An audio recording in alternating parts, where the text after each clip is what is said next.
Assalamu Walaikum. Hello friends, how are you? Welcome back to my another video.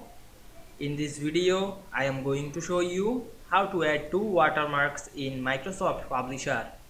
Let's get started. Firstly, we have to open a Publisher document. Now we want to add two watermarks in this page. Go to the View menu. Click the Master Pages option and go to the Insert menu. Firstly, I insert a text watermark.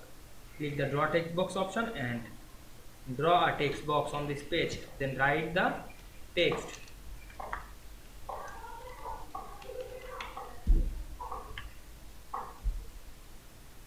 Then select this text and increase the size. Applying the bold effect, you can change the color. Select the text fill option and change the color. Then set on the middle of this page. Then again go back this insert menu, click picture option.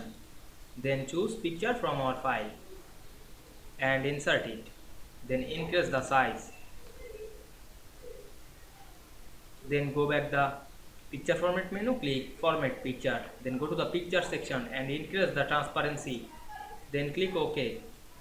Then go back the master pages menu, click close master page. Now we can see we add two watermarks in this page very easily. I hope you enjoyed the video. Please like, comment, share and subscribe my channel. Thanks for watching.